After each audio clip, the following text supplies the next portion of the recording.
There is a particular kind of silence that belongs only to hospitals. It is not peaceful. It is not restful. It is the silence of machines breathing for you, of monitors counting your heartbeats like a clerk tallying inventory, of footsteps that pause outside your door and then decide, without ever asking you, whether you are worth saving. I had lived inside that silence for 26 days. I had not chosen it. Nobody chooses a coma. A patch of black ice on Highway 9 near the Delaware state line, a semi-truck that drifted half a lane too far, and then a violence so total and so sudden that my body simply switched itself off. Because some forms of damage are too large to process in real time, so the mind seals the doors and goes dark until the repair work is finished.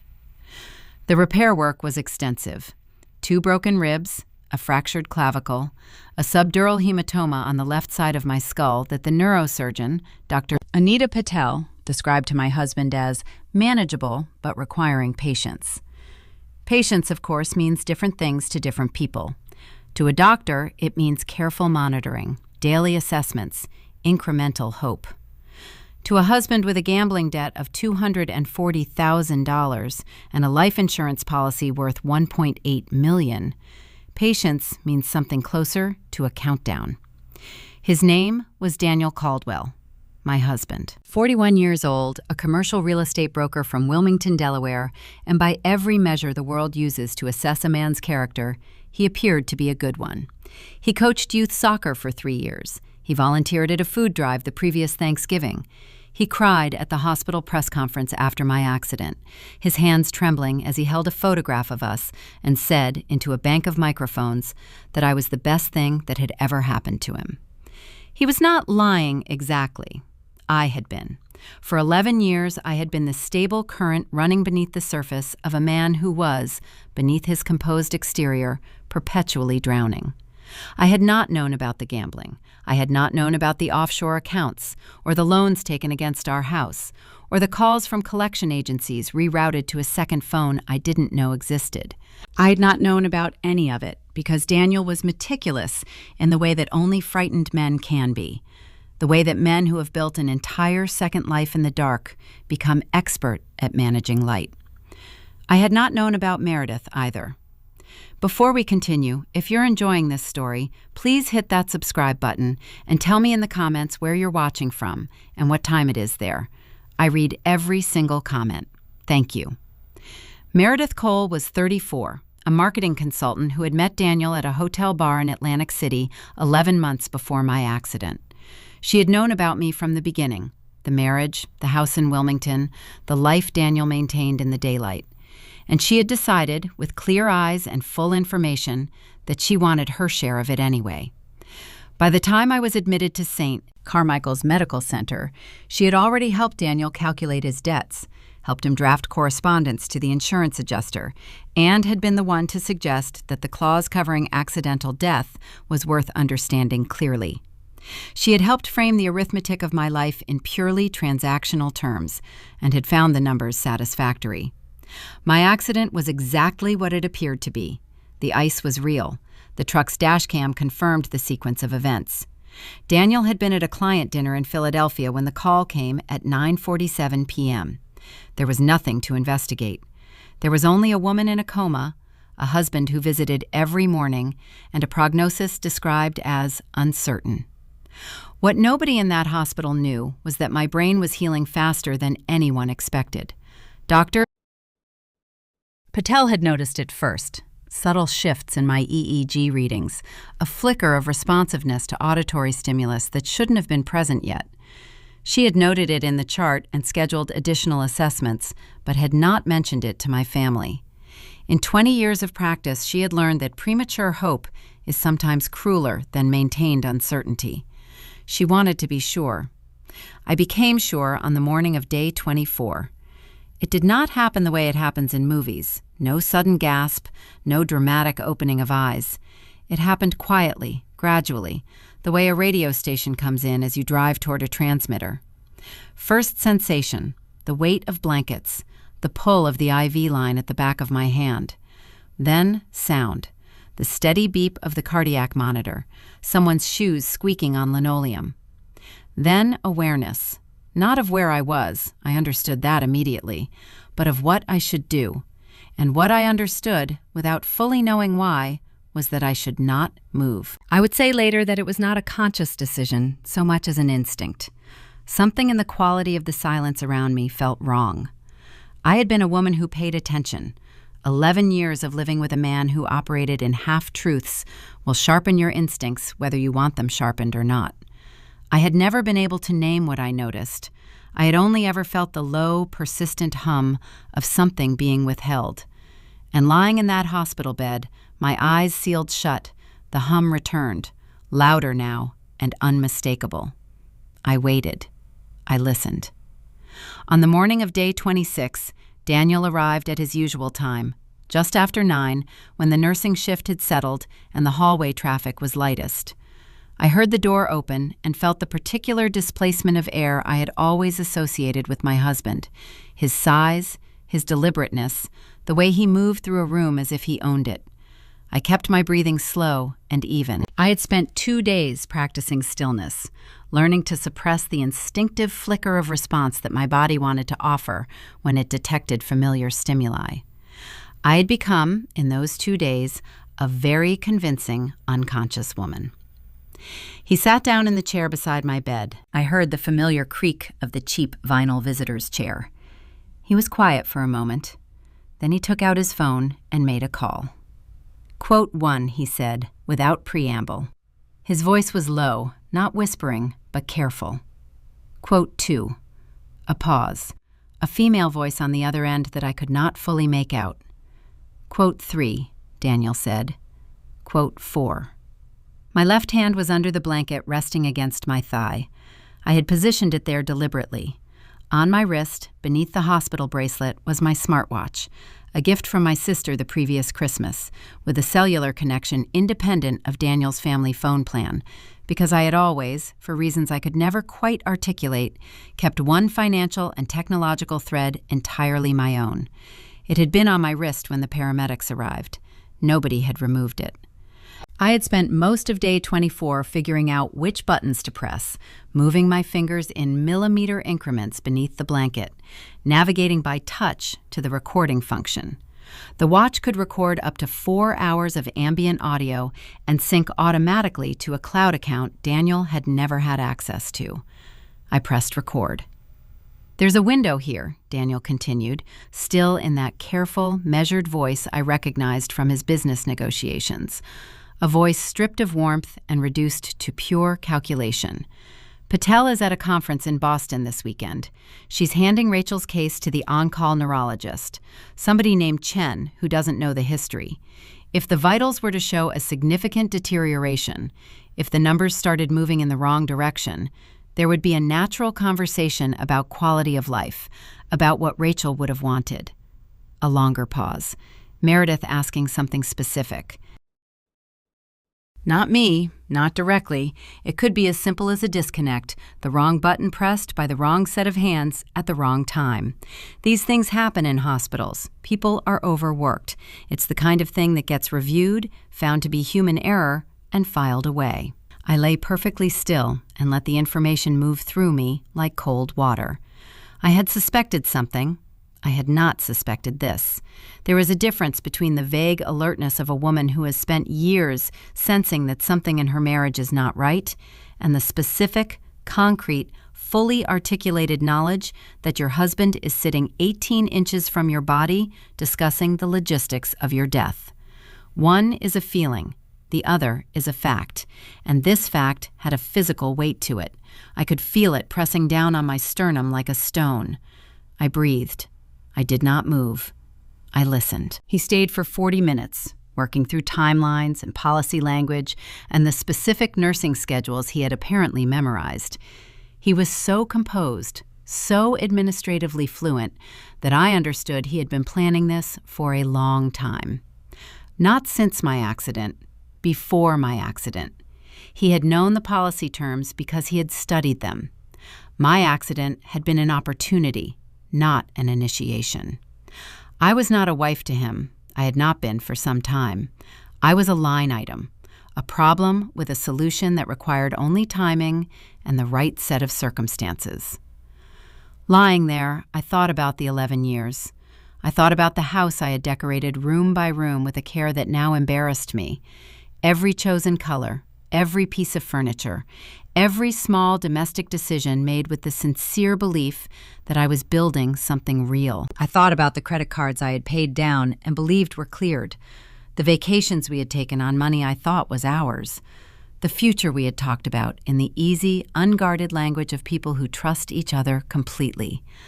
I thought about all the times I had felt the hum and talked myself out of it, told myself it was anxiety, overthinking, the general baseline fear I had carried since childhood and never fully managed to put down. Every time I had dismissed it, I had handed him another day. Every reassurance I had accepted without question had been another brick in the wall he was building around me, slow and patient and invisible until you were already inside it. I would not dismiss it again. When Daniel left, I gave it 20 minutes. I counted my own heartbeats, which the monitor was already counting for me. Then I moved my right hand, very slowly, to the call button clipped to the bed rail. I pressed it once, waited, heard footsteps approaching. The nurse who entered was named Claudia Marsh, 14 years on the morning shift in the neurology ICU. She read people with the accuracy of someone who has spent a decade and a half in rooms where the margins for error are zero. She came in expecting to check the monitors. She found my eyes open. She approached the bed steadily, took my hand, and said quietly, "Mrs. Caldwell, can you hear me?" And I, whose voice was barely more than a thread of sound, said one word, "Recording." And I lifted my left wrist, very slightly, off the mattress. She was quiet for a long moment. Then she said, with the evenness of someone who understands that the next 30 seconds will determine a great many things, "I'm going to need to call Dr. Chen, and I'm going to need to make one other call first." "Don't let anyone in," I said. "Not until I tell you to." She nodded once. Then she stepped out, and I heard the lock engage, a sound so small and so entirely extraordinary that I would remember it for the rest of my life as the first real breath I had taken in 26 days. In the hallway, Claudia used a specific phrase developed after a 2019 incident, environmental concern, room 412, which meant, something is wrong and I need you here and I need you to call someone before you come. Dr. Chen called the hospital's patient advocate. The patient advocate called the liaison with the Wilmington Police Department. The liaison called Detective Sandra Okonkwo, who was on duty at the Crimes Against Persons Division and who had worked a disturbingly similar case at a different Delaware hospital 3 years earlier. She arrived at St. Carmichael's at 11:14 a.m., through the loading dock with a sergeant and a forensic tech. They listened to my recording together in the break room. The forensic tech confirmed the audio quality and noted the timestamp synced to the cloud backup, meaning the original file was already off-site, out of reach of anyone who might want it to disappear. Detective Okonkwo listened to all 40 minutes without speaking. Then she said, "Tell me about the husband's visit pattern." And Claudia said, "He comes every morning. He'll be back tomorrow at 9. "Good," Okonkwo said. My room was not changed. It looked identical to before. The monitors had been carefully adjusted by Dr. Chen to display readings that, to a layperson with some knowledge of what deterioration looked like, would appear to confirm what Daniel wanted to see. The IV appeared to show sedation at a standard dose, but the line was in fact disconnected where it entered my port. My smartwatch would record from 8:49 a.m. 2 plainclothes officers would be in the building, monitoring the room remotely. The corridor camera at the hallway junction had a partial sightline into my room when the door was open. Hospital policy kept it open by 8 inches at all times. 8 inches was enough. That afternoon, Detective Okonkwo sat with me and laid it out clearly. What we had was strong, but not yet sufficient. The recording captured Daniel's intent, but a defense attorney would argue that his language was hypothetical. We needed him to cross from planning into attempt, to move from words into physical action, with the cameras running. "Quote 17, she asked. I thought about 11 years. I thought about the hum I had always dismissed as anxiety. I thought about having survived an accident that should have killed me and waking up in exactly the window when the information I needed was being spoken aloud 18 inches from my face.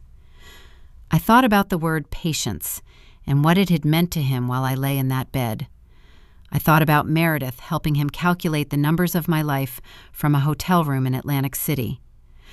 I thought about the fact that I had a recording, a nurse who believed me, a detective in the building, and a smartwatch charged and running. Quote 18, I said. He arrived at 9:03 a.m. I heard his footsteps in the hallway. I had mapped the sound of them over 3 days, committed them to memory the way you commit to memory any sound that means danger. I felt the door push wider. I felt him step inside and pause, checking the room, the corridor, the sightlines. He was careful. He had always been careful. I had mistaken his carefulness for conscientiousness. I understood now that it was the carefulness of concealment. Then he was on his phone. Quote 19. A pause. Quote 20. Another pause, then a sound that was almost a laugh, quiet and humorless. Quote 21. He moved closer. I heard his shoes on the floor. 2 steps, 3. I felt the proximity of him, the warm, specific atmospheric presence that 11 years of sleeping beside someone builds into your nervous system. I kept my face still. I kept my hands still. I breathed. Quote 22. I felt his hand close around my wrist. It was gentle. That was the most surreal part. He held my wrist with the same care he had always used, the particular physical courtesy of a man who understands that gentleness is a performance that can be maintained right up until the moment it no longer needs to be. I could feel the warmth of his hand, the familiar weight of it. I could feel his fingers locate the IV junction. I felt the small, careful rotation as he began to turn it. I opened my eyes. The movement was precise and immediate. Not a gradual emergence from unconsciousness, but a sharp and complete return to presence. The way a light comes on when you flip a switch. I turned my head and looked directly at him. Our eyes met. His face did something I had never seen it do in 11 years. It collapsed. Not with guilt, not with theatrical remorse. It collapsed with the specific, total failure of a structure that has been under load for too long. Every careful story, every managed absence, every patient and practiced lie, I could see it all come apart in his expression in the space of a single second. I said, quote 23. My voice was rough from weeks of disuse, but it was clear, entirely clear. And in the hallway outside my room, the corridor camera captured the image that would be on the front page of the Delaware News Journal 3 days later. Sergeant Bellows and Officer Tarrant moving through the doorway, badges raised, while I sat up in my hospital bed and held my husband's wrist with the hand he had been trying to disconnect from its lifeline. He did not run. There was something almost relieved in the way he stood there as the officers entered. The weight of what he had been carrying, the debts, the double life, the months of cold calculation, was visible in the sudden looseness of his posture, like a man who has been holding a very heavy door shut for a very long time and has finally let go. He said nothing. He stood in the center of the room while Sergeant Bellows read him his rights, and he looked at me, and I looked back, and I felt not the hot, vindictive pleasure that people expect in moments like these. I felt clean.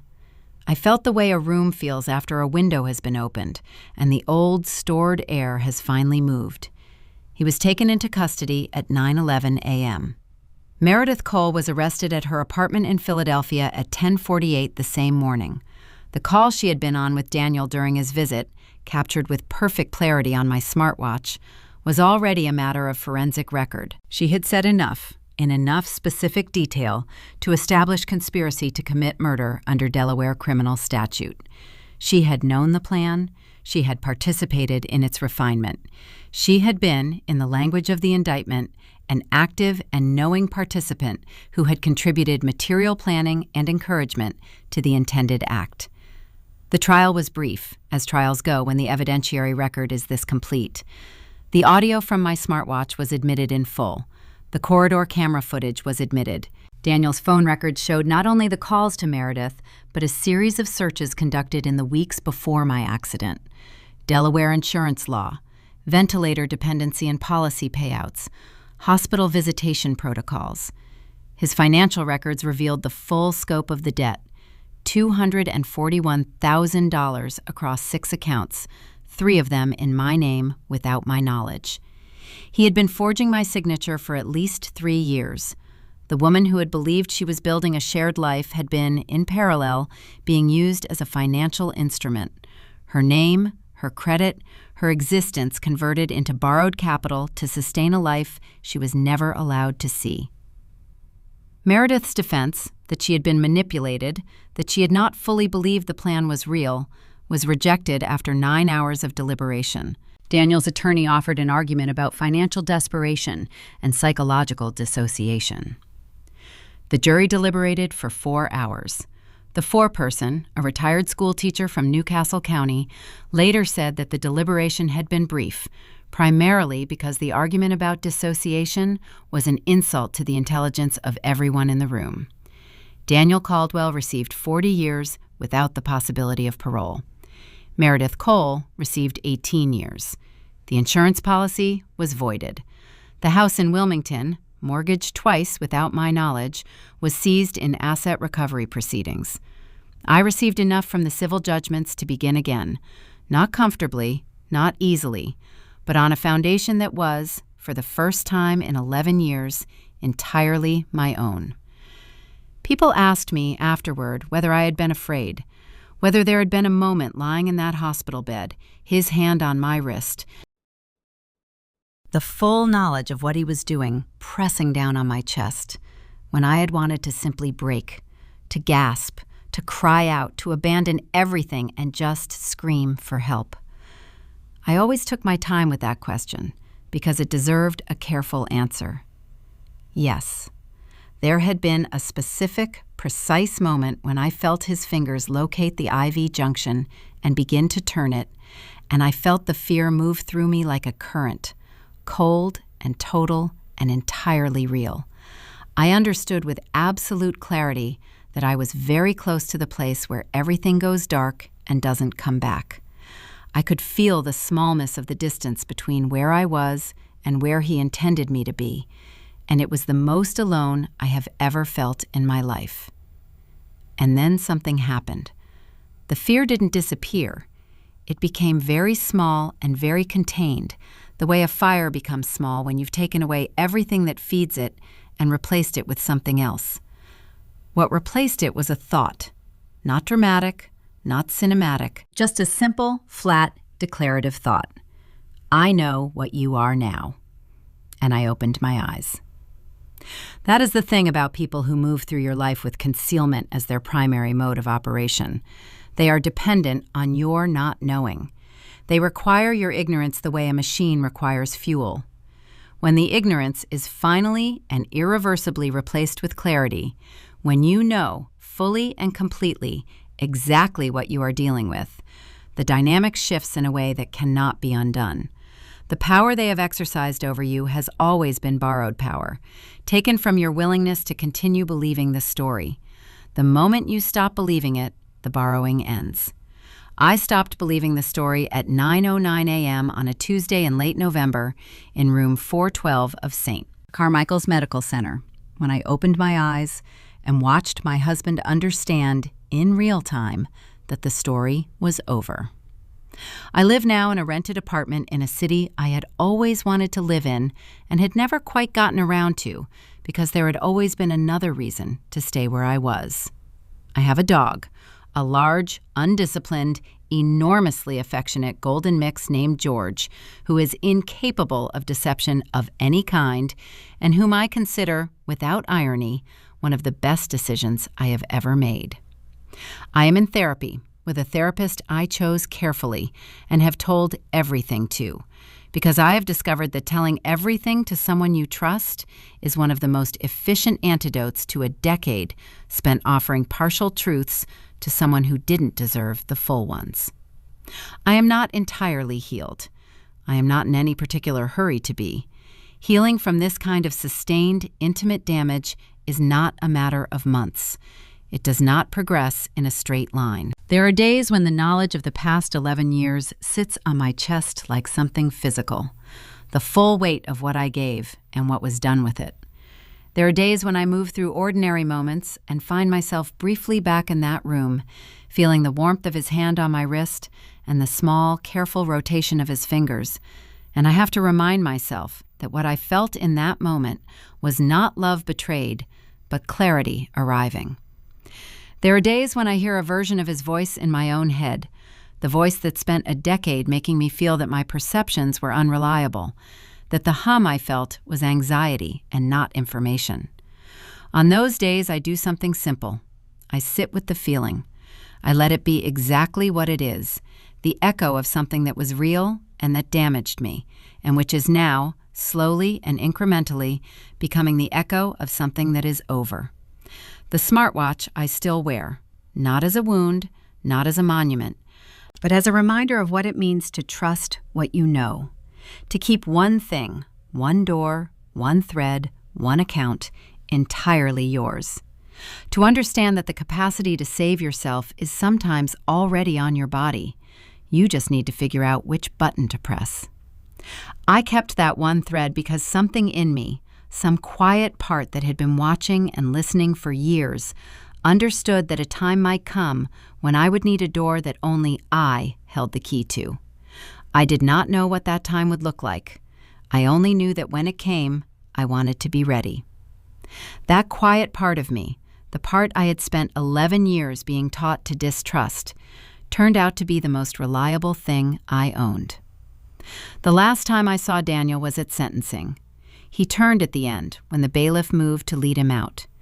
Our eyes met across the courtroom, and I discovered that I felt something I had not anticipated. Nothing. Not anger, not grief, not satisfaction. A clean, settled nothing. The absence of him in my nervous system, as complete as if he had never been there. I picked up my bag. I walked out into the afternoon light. I called my sister and said simply, "It's done." Some survivals are not dramatic. Some of them are just the small, stubborn, persistent refusal to stop being present in your own life. The decision, made again and again, to trust what you know and act on what you feel, and not give the hum inside you to someone else to explain away. Some survivals are just a woman lying very still in a hospital bed, in the deep, early morning quiet, breathing carefully and thinking clearly, and waiting, with extraordinary, hard-won patience, for exactly the right moment to open her eyes. I opened them. I came home. I kept going. That is the whole of it, and the whole of it is enough.